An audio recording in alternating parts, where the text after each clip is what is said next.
Good afternoon, everyone. I don't know if you've been keeping count, but with this session, we're exactly halfway through. So pace yourselves accordingly. In my tradition, we have a concept of Baruch Shekivani, thanking God for directing our attention to those who are wiser than us. And I felt that again and again. The issue of trust came up yesterday more than once, in Professor Camacho's paper, Professor Samagni's paper. Professor Bacacci mentioned trust today. So gift trust has come up, and maybe then it won't be a total waste of our time to go over a little bit some of the accepted social scientific notions of trust and maybe make a few baby steps beyond them. All the while, bearing in mind Professor Archer's strictures of yesterday, and hence my presentation is not Catholic, is not German, is not from Facebook, but is only the ruminations of a defrocked sociologist. Before I begin, I want to say one word about gift and poison gift. What's poisonous about the gift is not the obligation to give again. That's what's social in a gift. The poison aspect of the gift is its use for manipulation, for putting another in our debt, for an expression of power and control, and we'll touch on that. But I just wanted to make that clear. 2015 marked 90 years since the publication of Marcel Maus's seminal essay sur le don. Maus's writing on the gift followed that of Malinowski's work on the coulering among the Trobriand Islanders by 3 years and was in part a critique of some of Malinowski's claims. Since then, and despite all the changing paradigms in social scientific and humanistic inquiry, the study of the gift has remained central to the work of anthropologists, philosophers, theologians, and others. Gifts stand at the core of relations between humans, as well as the relations between humans and their gods, in the form of sacrifice, broadly conceived. Not coincidentally, perhaps, many understand the contrary of giving, that is, taking, stealing, appropriating what does not rightfully belong to one, as standing at the core of the breakdown of such relations. Certainly, this seems true in the Greek tradition, where we see such anti-gifts depicted as the origins of war and disaster. Examples include Paris's abduction of Helen, Herodotus' attribution of the origins of history's wars to the Phoenician abduction of Io at the beginning of his histories, and this is not to mention the fruit appropriated by Eve in the Garden of Eden. Maus understood and defined the social exchange of gifts as a form of what he called total prestatation. That is to say, the obligations that gifts create affect the total realm of social relations. His critique of Malinowski focused precisely on the latter's idea of a pure gift, meaning a gift that carried no further social weight for Malinowski. Maus understood gifts instead as falling under the rubric of obligation, total obligations, which he meant as analogous to Durkheim's idea of a total social fact. Now, this observation goes to the heart of the gift's paradoxical nature. It is voluntarily given, but it cannot be said to be freely given. This also resonates with Durkheim's understanding of moral law as both desirable and obligatory. The role of the gift as a fundamental building block in the creation of society can perhaps best be understood as what economists call an externality. That is, a good that enables further productions of articles of worth, but which cannot itself be traded on the open market. The overwhelming concern of social scientists in the 1990s with the idea of civil society as an important, quote, lubricant of the social system, to quote Kenneth Arrow, pointed to a recognition of the centrality of trust and moral credit for the workings of sociability. Such obligations are unsecured by contract, third-party enforcers, or formally determined sanctioning mechanisms, and so in some sense could be seen as serving as gifts. Sense of a moral community shared among social actors is precisely, of course, such an externality. This sense is what so many in that period identified with the term social capital, which was put up on our screen a number of times in the past day and a half. And is perhaps the outcome of some degree of generalized trust within society. Needless to say, this is precisely what Durkheim pointed out to over 100 years ago when he talked of society as sharing a sense of the sacred, by which he meant not only sacred beliefs, shared beliefs and practices, but critically shared obligations. For Durkheim, society was coercive and obligatory, not necessarily physically or externally, but morally and internally. The gift, in this view, is thus a metonym for the core ties that bind us together in society. It is something given, but not freely or purely given, not without a context or without antecedents and consequences, and always within a framed, if not always explicitly articulated, set of expectations. We can further understand aspects of the gift in contemporary social life, as well as in the pre-commodity societies studied at the turn of the century by Mauss and Malinowski, through the symbolic credit that the gift creates. This credit is a form of what has been called an unconditionality, meaning a mode of interaction not based on the ad hoc, one-shot only workings of a market exchange. Rather than resembling market transactions and being direct, immediate, and conditional, the gift establishes relations that are indirect, long-range, give and take of services or of resources. In the end, such gifts set up expectations and entitlement to these services and resources, which in turn sets up the principles of generalized exchange in society. Generalized exchange differs from specific or market exchange because it provides the conditions of solidarity, what Durkheim called the pre-contractual elements of social interaction, which include the obligation to engage in social interaction. In other words, generalized exchange, if successful, helps to establish the conditions of basic trust and solidarity to uphold what Durkheim called the pre-contractual elements of social life. It is precisely these elements of social interaction that come across in Mauss's and other anthropological studies of the gift. For example, Claude Lévi-Strauss parsed out the differences between generalized and specific exchange, Marcel Salins between generalized and balanced reciprocity. Both of these writers contrast the direct, immediate, and balanced reciprocity of items exchanged, symbolic as well as material, against the reciprocity that does not demand an immediate return or exchange of such items. The latter case grants a form of symbolic credit to the receiver, who thus benefits from the trust of the other partner to the interaction to offer a return gift at a later date.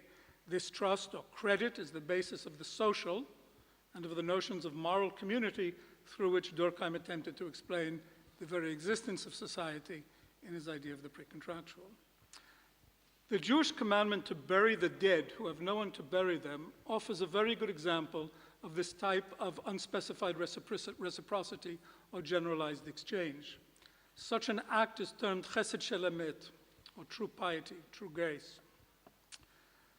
On the one hand, the one who offers this righteous deed can obviously expect no recompense from the dead or from his or her relatives of the dead, who, if they existed, would obviate the need of such an act.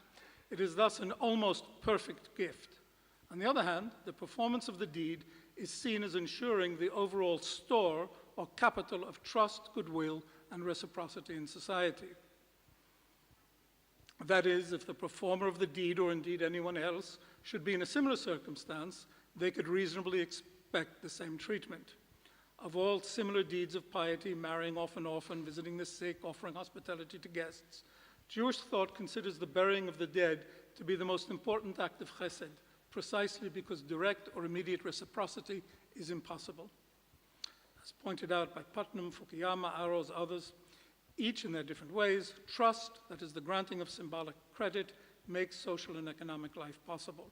Scholars of the role of middlemen in the development of market economies have emphasized the necessary role of reputation, even intergenerationally, if we look at Avner Griff's work on medieval traders, in establishing the confidence necessary for trade. This personal reputation based on iterated trading activities and the credit they require become the basis for new role expectations and hence for confidence in the overall system. That is, the need to establish a reputation ultimately shaped a new social reality. This process created a new understanding of us, those who could be trusted, in my terms here, those who count as the same. The terms of symbolic credit that came to support such confidence thus make social life possible, economic life possible. Of course, these terms of generalized exchange are different in different societies. Most penetrating work on such forms of exchange have been carried out by social anthropologists studying smaller, relatively undifferentiated societies where ascriptive or kinship-based solidarity define the social. Mauss's own study dealt with society where exchange was carried out between groups, not between individuals, groups, clans, tribes, families that he characterized as moral persons. However, as I have been at pains to explain, the continued existence of the gift and its unique social dynamic remains critical as a total social fact to the working of all societies, even our own. And that's why I'm going to claim that the understanding of how three concepts that we don't usually think of in terms of the gift play an important role, and these are memory, mimesis, and metaphor. Marcel Mauss directed our attention towards what he called the three obligations of gift exchange: giving, receiving, and returning the gift. Without all of these being present, gifts could hardly function as total prestations and would thus not form a key basis of social life. The intriguing problem for him, as for most of the many scholars who have written about the gift, was the obligation to return the gift. It is not clear how we could call something a gift in the absence of giving or receiving. Giving and receiving thus seem, on the surface at least, to be less problematic than the obligation to return the gift. This is because a gift without an obligation to return is clearly possible, and this would indeed be a free gift. Note, however, that a truly free gift is a deeply challenging concept. Again, the Jewish notion of chesed shel hamet is only free as an exchange between one individual and another, actually, one individual and a dead body, which can offer no repayment. As soon as we view it socially, we see that the giver creates a tangible benefit of having fostered a society in which basic human needs are cared for, even for people experiencing great hardships who have nobody to bury their bodies. The giver himself, as we said, can potentially become the recipient of this type of help in society. That is, even with a free gift of this type, the promise of a return remains. This promise has diffused to the level of society as a whole rather than linked to two isolated individuals. In fact, the closer one gets to the truly free gift, the less it entangles the individuals involved. James Laidlaw, who has studied the extreme case where Jains in northern India go to great pains to make gifts as free as possible, concludes that such gifts are as impersonal as any commodity. No doubt, he writes, quote, "This is why religious charities and philanthropy in all the great religions have repeatedly rediscovered the supreme value of the anonymous donation, only to find that time again and again, donors have been more attracted by the benefits of the socially entangled Maussian gift." The gift that must be given again is, of course, familiar all around the world. At its simplest, it is the commonplace process in which I buy the first round of drinks, confident that you'll pick up the second round. We're not keeping tabs. Your drink may be more expensive or less expensive than mine. Somebody else could have joined the group only for the second round. But the point is not that we end the night with everybody having spent exactly the same amount of the total bill. The point instead is to end the night with friendships created, renewed, or reinforced. This fundamentally social process of the gift is why most anthropologists have seen gifts primarily through the lens of what I would call memory or mimesis, or some combination of both. Buying drinks for friends is mimetic, after all. It reenacts standardized gestures of social bonding that everybody knows from previous experiences with this or other groups of drinking companions, from watching our elders do the same when we were young, or even from its extensive reiteration in film and literature. Other cultures, of course, have other drinking habits. Memory is not irrelevant, but the details of who bought what for whom on our previous trip to the bar tend to be set aside unless somebody begins to establish a reputation as a consistent free rider who never takes his turn as host. Even the memory of this particular group of friends who has drunk together in the past may be may become irrelevant as new people join or leave over time. Malinowski and Mauss, despite their disagreements, were the first to solidify our understanding of the ways that gifts construct society because of the obligation to reciprocate, to reproduce mimetically the tie created by an earlier gift. Other common forms of the gift, however, depend more on memory. This was already implied in Mauss's key claim that every gift carried with it the spirit of the original giver, what he called its how, after the understanding of a Maori concept. The how is what ultimately forced the continued circulation of gifts, and from Mauss explained how such an apparently simple act could form the substance of social life by forcing people to give again.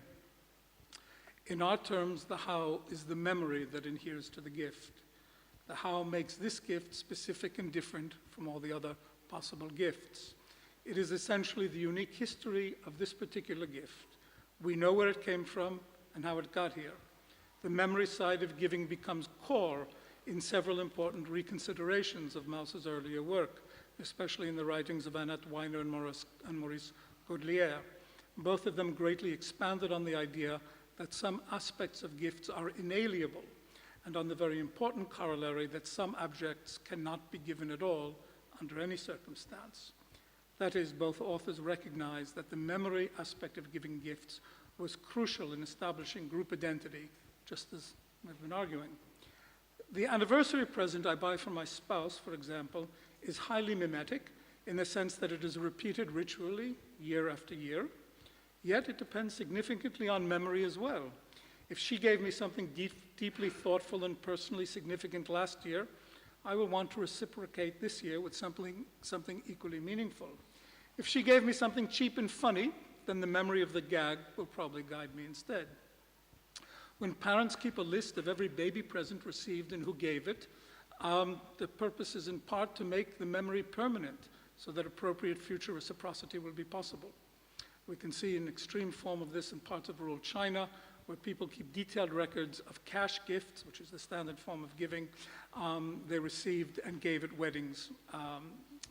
This is true in other cultures as well. In North Africa, I'm sure people here are familiar with it, maybe even in Switzerland. These lists can be passed down over generations and will guide future giving. Memory looms at least as large as mimesis in cases like this. Such a return gift, of course, need not and should not be reciprocated down to the penny. In most cases, it will be given in some way appropriate to the previous gift to count through memory and mimesis as somehow the same. And yet, of course, it need not count as the same. It is always possible to refuse to send a gift to someone's wedding, or the returned gift can be far more tawdry than the original, or perhaps far more ostentatious. Each of these possibilities, this is the poison gift business, each of these possibilities sends a different social message, and each transforms the relationships between the people involved. That is, every gift also has a metaphoric potential to change the social tie. It is never a simple repetition. Even the gift that is counted as fundamentally the same as a prior gift has a creative metaphoric aspect because it too reshapes the social bond in the process of asserting that the bond remains unchanged. It was Pierre Bourdieu, above others, who emphasized this metaphoric power of the gift at a time when most anthropological studies stressed only mimesis and memory. He wrote especially about the strategies for timing of the return gift, which are metaphoric in the sense that they do not simply reconstruct and reinforce existing social ties, but instead potentially transform them. Thus he says, and I quote, "The mastery which defines excellence finds expression in the play made with time, which transforms ritualized exchange into a confrontation of strategies. The skilled strategist can turn a capital of provocations received or conflicts suspended with the potential ripostes, vengeances, or conflicts it contains into an instrument of power by reserving the capacity to reopen or cease hostilities in his own good time." In this reading, memory and mimesis almost disappear, leaving nothing but the calculation of prestige and power, the metaphor-based ability to alter social life. Bourdieu's emphasis on the strategy of the gift has been a useful corrective to the dominant stream of anthropological thought, which has tended to stress instead the reproductive side of gifts and not their productive side. Yet it is also wrong to characterize the gift simply as metaphor, or in Bourdieu's terms, simply as strategy. While we agree that new insights grow from attending to the metaphoric quality of gifts, we'd also make the case that every gift draws on a combination of all three, of metaphor, memory, and mimesis, which map loosely onto Mauss's tripartite obligations to give, to receive, and to give again. They do so, of course, to different degrees according to the context. The deeply connective aspect of the gift, whether in the human, interhuman, or human-divine realms, runs through all the work on the topic. For Marcel Mauss, through all the social scientific, psychological, and theological understandings that followed. All agree that we need to understand the gift as something much more than a simple transfer of property from one party to another. Instead, gift transfers carry multiple external dimensions, a sort of value added, out of which society itself is born and maintained. Our addition, my addition here, is to add to our understanding of gift the workings of memory, mimesis, and metaphor. Without them, there is no sense of shared sameness, and so no social. The act of giving to a street beggar carries with it little of these dimensions, and so too no social tie. And it might be wise for us to think on the difference between charity and gift giving. I don't think they're the same, for exactly the reasons that I'm hinting at. And these very points, I think, should remind us that the focus of gift giving is on the act itself rather than on the social actors involved. The ultimately self-referential nature of giving to a street beggar, for example, contrasts with the construction of more other-directed social ties through wedding presents, charity balls, and all the rest of the giving that we're familiar with. In all these forms, the act of giving itself is paramount. In these later cases, the act of giving can create social ties of mutual obligations, of reciprocity and shared purpose. They are the very stuff of trust and solidarity in society. Gifts can turn strangers into neighbors, make outsiders into family, inculcate children with a sense of their own shared family past and links to generations they did not ever know. The act, rather than the actor, is what creates a shared social. And so all those social actors who are party to the act of gift giving, as well as more distant observers, are deemed to be the same, that is, to be a society. Again, I realize that I've introduced terms that we're not overly familiar with when talking about the gift, these notions of memory, mimesis, and metaphor, that correspond roughly with these three aspects of giving, receiving, and giving again. Giving is in essence a mimetic act, predicated as it is on past gifts, just as receiving ties into memory of gifts already given or received, and giving again is, as noted, an act with strong metaphorical characteristics, as we can mold, shape, and reshape relationships in the act of giving again. And this was, as I said, Bourdieu's strategic action. All three play a critical role in the construction not only of the gift, but of society at large. Memory constitutes the very boundaries of the collectivity. Mimesis forms its reproduction, most often through ritual acts, while metaphor has the potential, not always realized, to expand social boundaries, including previously excluded groups. We could think of a history of the case of Jews in citizenships, of blacks in America, and what's happening now, as well as the failure of such metaphorical leaps in the current struggles over Muslims or Roma in Europe, to get an idea of what I mean. These three aspects of the gift and of social action correlate as well with those different forms of collective identity noted some time ago by the late Shmuel Noach Eisenstadt. That is, the primordial, the transcendent, and the civic forms of identity. Memory correlates easily with primordial terms of identity, as recent struggles over Confederate statues in the USA illustrate, only too tragically. But the role of the past, especially an imagined past, is strong in all right-wing movements in Europe and beyond. Similarly, I would claim a correspondence between civic identities in the play of metaphor, in the ever-expanding potential for citizenship, for civic inclusion, and for rights, at least as an ideological trope, if not always practiced. That the claims of a transcendentally constituted identity rest in the final analysis on mimesis is an argument that I think hardly needs making in the Vatican. The point, however, is that these are, at the end of the day, but ideal types, and any working society is constructed of all three elements, as are its gifts.